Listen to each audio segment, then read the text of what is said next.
It is Wednesday, February 25th, 2026. And if you're listening to this deep dive right now, you might be feeling a little bit of whiplash this morning. Oh, definitely. You are absolutely not the only one. Because the new 10% global tariffs have officially kicked into effect as of midnight. Right.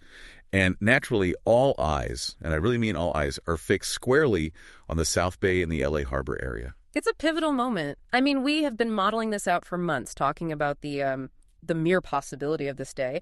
But now we are actually living in the reality of it. Yeah. And frankly, the reality on the ground is a lot messier than any of the economic models predicted. Messy is putting it lightly. I was looking at the numbers over coffee earlier, and it feels like we're looking at a situation where the Port of Los Angeles is bracing for a massive cargo surge. At the exact same moment, exports have essentially fallen off a cliff. Yep. And if that wasn't enough of a headache, we have major infrastructure literally shutting down right when the trucks need to move. And then you add the commercial real estate layer to that, which is doing the exact opposite of what the rest of the country is doing. Right. It's this trifecta of contradictions. You usually just don't see these indicators moving in such violently different directions all at once. So our mission today is to try to cut through that noise for you. We aren't looking at last year's trends or old forecasts. We're working off a very specific, fresh set of data today. Exactly. It's a 20-hour pulse report that just closed out at 8:30 a.m. this morning. So we're getting into the immediate logistical realities on the ground. Right. This is incredibly fresh. We're pulling from the Port of Los Angeles' absolute latest numbers, some breaking interviews from Bloomberg Television that aired yesterday, and a brand new commercial real estate analysis from the Altus Group. So we've got the port, the pundits, and the property values. Let's unpack this. I want to start with a phrase that jumped out at me from the Pulse report because it feels totally counterintuitive given everything we know about tariffs. Oh, I know the one you're going to say. The phrase is shoot through. It is a really vivid image, isn't it? It sounds like something from a sci-fi movie or maybe a heist film. Yeah. But apparently this is what is happening at the docks right now. And I have to be honest, I'm struggling to square this with the headline news. Sure. Usually when we hear the word tariffs, we think friction. We think increased costs, inspections, delays, lawyers arguing over product codes for weeks. Right. But the port is actually expecting things to speed up. How does that even work? Well, this is where the nuance of trade policy really matters. And it's something a lot of the mainstream headlines are totally missing this morning. This concept of the shoot-through comes directly from Gene Soroka, The executive director of the Port of LA. Exactly. He was on Bloomberg Television yesterday explaining this dynamic. Okay, so what is his argument? Because if I'm an importer and the government just slapped a 10% tax on my goods, I'm not exactly rushing to bring them in, am I? You might be. Actually, you have to look at what these new tariffs are replacing. Soroka made a really fascinating point about the new Section 122 authority. Section 122. Okay, let's drill down on that.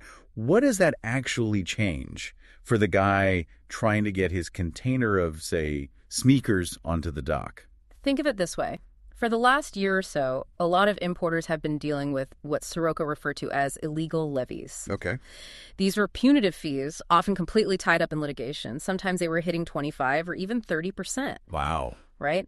But the legal status was completely murky. Importers didn't know if they would definitely have to pay it or if they could fight it in court and win. The whole system was paralyzed by uncertainty. So it was essentially a massive gamble every time a ship docked. Exactly. But under this new Section 122 authority, the effective tariff rate for many of these importers is now fixed at that global 10%. Wait, so the new higher tariffs are actually a discount for some people? In a roundabout way, yes. Or at the very least, they represent stability. Imagine you were paying a variable penalty that could be massive, and suddenly the government says, look, forget that mess, just pay us a flat 10% and you're clear. Technically, it is a new tax, but to your gut account and honestly, more importantly, to your risk assessment department, it feels like a green light. So the legal gray area is just completely gone. Correct. The importers are looking at this and saying, the rules are set, the rate is manageable compared to the absolute chaos we had before, so let's go. Hence, the shoot-through. The floodgates open because the uncertainty is finally gone. Precisely. The expectation is that cargo is going to move through the system with unprecedented speed. There is a lot of pent-up demand, and now that the regulatory framework is live, importers are just hitting the gas. It's a moment of import optimism. Import optimism. Okay, that sounds great if you're buying goods. Yeah. But here's where it gets really interesting and frankly a little bit alarming. Yeah. While the ships coming in are rushing to unload, the ships going out they aren't looking so good. No, they aren't. This is the dark side of that 20-hour pulse report. Yeah. The contrast is incredibly stark. While we have this shoot-through on imports, outbound trade is in a full-blown crisis. We aren't just talking about a minor dip here, right? No, we're talking about a collapse. Loaded export containers hit a 3-year low in January. That means for 3 straight years, we haven't seen this little product leaving American shores. And looking at the data, there is one specific commodity taking the biggest hit by far. Soybeans. The humble soybean. It's really easy to gloss over agriculture when we talk about these high-tech trade wars, but this is huge. It is massive for the U.S. economy, specifically for the agricultural belt. The data shows that soybean shipments to China have dropped by 80% year over year. 80%. That's catastrophic. If my salary dropped 80% overnight, I'm not just cutting back on streaming services, I am losing the house. Yeah, it's effectively a total market closure. If you are a soybean farmer, you just lost 4/5 of your biggest customer. Wow. But I want to connect this back to the Port of LA because this isn't just a problem for a farmer in Iowa. This creates a logistical nightmare right here in the South Bay. Right, because the ecosystem relies on balance, doesn't it? You bring a full container in, you fill it with something else, and you send it back out. Exactly. The supply chain is a continuous loop. If the Port of Los Angeles is inhaling goods at record speeds with this shoot-through, but barely exhaling anything at all, you get a massive equipment imbalance. You end up with mountains of empty metal boxes, which take up space, incredibly valuable space. And it disrupts the economics of the shipping lines, too. They make their money on both legs of the journey. If the return trip is just hauling empty air across the Pacific, rates have to adjust or capacity gets cut. So we have a port that is hyperactive on one side and essentially comatose on the other. That feels highly unsustainable. That is the defining paradox of February 2026. Okay, so let's play this out. Let's assume the shoot-through happens exactly as predicted. The imports are flying off the ships because of Section 122. They're cleared, they're legal, they're ready to go to Target and Walmart. Right. They get loaded onto the trucks. The driver puts the truck in gear, heads for the highway, and then just hits a concrete wall. Or, more accurately, a road closed sign. Yeah. This is the part of the report that made me stop and actually reread the page. It feels like a bad joke. Just as we are predicting this high-speed cargo surge, the physical exit doors to the port are being locked. It's the ultimate infrastructure irony. Just as the fluid dynamics of the trade are speeding up, the physical pipe is being constricted. The report confirms that as of yesterday, February 24th, the 2 older ramps at Harbor Boulevard are officially closed.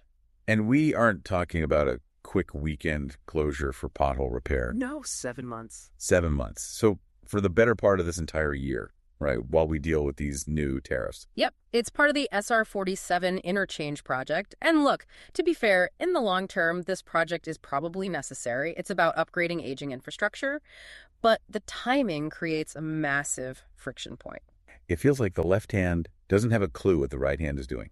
The federal government says trade is open, go fast, and the local Department of Transportation says, sorry, we're digging a giant hole today. It perfectly highlights the disconnect between federal machinations and local reality. Washington signs a piece of paper changing the tariff codes, which causes a huge cargo surge. But Washington doesn't coordinate with the local construction crews down in San Pedro or Wilmington who just decided February 24th was the perfect day to start tearing up the pavement. So practically speaking, imagine you are a logistics manager waking up today. What does this look like for you? It looks like trying to connect a high-pressure fire hose to a standard garden hose. You have this unprecedented speed coming off the ships, but the trucks carrying that cargo are being funneled into significantly fewer access points. It literally turns the velocity of the cargo processing into a parking lot the second it hits the asphalt. And it's not just those specific ramps, right? There is other construction happening in the area, too. There is. The report also mentions the groundbreaking for the Avalon Pedestrian Bridge, which is happening tomorrow, February 26th. Correct. Now, I want to be very clear here. The Avalon Pedestrian Bridge is a great project for the community itself. It connects Wilmington directly to the waterfront promenade. It's all about quality of life, walkability, better local access. Sure, absolutely. We all want livable, walkable cities. But if you view it purely through the lens of a drayage driver trying to move freight out of the port right now, it is just another massive construction zone. It's more heavy equipment, more diversions, and more complexity in an already deeply stressed landscape. It really paints a vivid picture of a region that is just pulling in opposite directions. The community wants local access and nice promenades. The port wants massive velocity. The farmers want to sell their soybeans, but they can't. And the federal government is just tweaking the global dials on trade costs. And caught right in the middle of all of this crossfire is the South Bay economy itself, which naturally leads us to the third big shock in this Pulse report. The real estate situation. Now, normally, when I think of a booming port, even if it's a very chaotic boom, I think of money flowing into the surrounding region. I think of warehouses being snapped up immediately, demand for office space for logistics companies, land value going through the roof. That is the standard economic logic. A busy port usually equals a very hot real estate market. But that is not what is happening in Los Angeles. Not at all. We have the Q3 2025 Commercial Real Estate Transactions Report from the Altus Group. They look at the big picture data for all the major metropolitan areas. And they singled LA out specifically. They identified the Los Angeles MSA, the Metropolitan Statistical Area, as a significant national outlier. An outlier how exactly? Well, let's look at the national competition. If you look at the 10 largest MSAs in the United States, places like New York, Dallas, Houston, Miami, 9 of them are reporting rising prices per square foot in commercial real estate. So the national trend is clearly up. Commercial real estate is recovering or actively growing almost everywhere. Everywhere except Los Angeles. Here, we are seeing across-the-board declines in valuation. That is wild. So the rest of the country is getting more expensive, and LA is actually getting cheaper. Effectively, yes. The underlying value is evaporating. But why? If the port is so incredibly busy, why is the land losing its value? I'm struggling to connect those dots. If I am shooting through all this cargo, don't I need a warehouse to put it in? You need a warehouse, sure, but you really need to distinguish between what we call a pass-through economy and a value-add economy. Okay, break that down for me. If the port is just a gateway, just a place where containers hit the dock, get slapped onto a truck, and immediately leave for a giant distribution center in Nevada or Arizona, then LA is basically just a hallway. You don't pay a premium price to live in a hallway. You just walk straight through it. Exactly. But now look at the export side. Exports, especially things like specialized agriculture or local manufacturing, often require processing. They require cold storage, specialized packaging, and complex staging. That requires local businesses. That requires sticky infrastructure. Oh, I see. So when the soybean exports drop by 80%, you lose the tenants who actually need to be physically located here. You lose the logistics companies that specialize in outbound freight. They certainly aren't expanding. They aren't leasing new office space. They might even be downsizing or completely closing up shop. So the massive shoot-through on the import side doesn't actually make up for the rot happening on the export side? Not in terms of real estate valuation, no. Imports are transient by nature. Exports are rooted. When the export market dies, a significant part of the local industrial base dies right along with it. And then you have to add the uncertainty factor back in. Because markets absolutely hate uncertainty. They despise it. When institutional investors see a port that is fundamentally unbalanced, local roads that are shut down for 7 months, and a trade war that is decimating local clients, they pull back. They look at Houston or Savannah instead. It really challenges that old narrative that any trade is good trade. It does. We are witnessing a real decoupling of port volume from regional prosperity. You can have record numbers of containers hitting the docks, but if the local infrastructure is broken, like those closed ramps, and the local businesses are suffering from the export crash, the real estate market is going to reflect that pain, not the port's sheer volume. It creates this incredibly weird vibe for February 2026. Yeah. You could drive down the freeway today, assuming you can actually find an open ramp and see thousands of trucks. It looks busy. It looks like things are booming. But then you look at the balance sheets of the buildings, those exact trucks are driving past, and they are bleeding red ink. And you look at the farms out in the Midwest, depending on those exact same trucks to take their soybeans, and they are standing empty-handed. It is a visual boom that is masking a deep structural recession in the region. So we've talked about the what here, the 20-hour pulse. We know imports are shooting through because of the Section 122 loophole. We know exports are crashing because of the trade war. Roads are closed because of spectacularly bad timing. And property values are dropping because of the overall imbalance. That is the landscape as of this morning. So what does this mean for someone listening to this deep dive right now? Let's get really practical. Maybe they are an investor. Maybe they work in local logistics, or maybe they just live in Torrance and want to know why their morning traffic is suddenly so bad. I think the single most important takeaway is that standard national logic simply does not apply to Los Angeles right now. You absolutely cannot look at a national GDP report or a national real estate trend line and assume it holds true for the South Bay. LA is essentially on its own island. It really is. If you are an investor looking at commercial real estate, you might see those prices dropping and immediately think, oh, bargain. But you have to ask yourself why they are dropping when a place like New York is rising. Is it just a temporary dip? Or is it a fundamental shift in the desirability of the region? You need to look incredibly closely at who the tenants are. Are they import-dependent pass-through companies, or are they export-dependent and dying? And what if you are in the supply chain industry? What if I'm dispatching trucks today? If you are in supply chain, the old set-it-and-forget-it routing strategy is completely dead. You cannot just assume the Harbor Boulevard ramp is your best bet anymore. You need to be looking at gate turn times literally hour by hour. Because the bottleneck isn't static. Right. It is going to migrate constantly. When one ramp closes, the truck traffic acts exactly like water. It finds the very next crack. It will flood the residential side streets in Wilmington. It will instantly jam up the Terminal Island Freeway. You need to be incredibly agile to survive this. It feels like the margin for error has just vanished overnight. Completely. And for the broader economy, we really need to watch that export number. We cannot sustain a trade deficit where we intensely import everything and export absolutely nothing. That imbalance eventually breaks something much bigger than just a few soybean contracts. It strains the currency, it strains the diplomatic relationships. And it deeply strains the physical logistics network itself. As we said earlier, ships do not like to sail empty. If LA becomes a permanent one-way street, shipping lines might start looking for other ports that offer a more balanced load. They might start diverting their massive vessels to the East Coast, where the export markets are healthier. That is a genuinely scary thought. The idea that the Port of LA could lose its crown, not because it's too slow, but because it's too one-sided.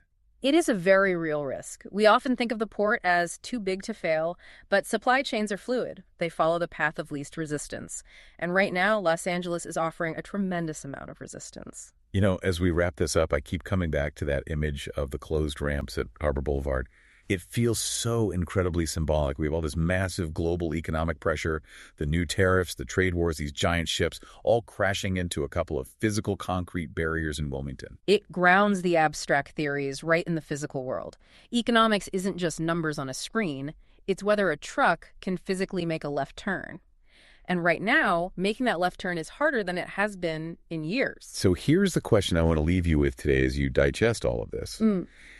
We are seeing a city that is importing at record speeds, exporting almost nothing at all, and seeing its property values plummet while the rest of the country thrives. Right. If this trend continues, if the shoot-through becomes the permanent new normal, and those soybeans never come back, are we witnessing the transformation of Los Angeles from a true global trade hub into just a giant storage locker for the rest of America? That really is the question. Is it a gateway or is it just a garage? What happens when the shoot-through meets the closed ramp? We'll definitely be watching. Thanks for diving in with us today. See you next time.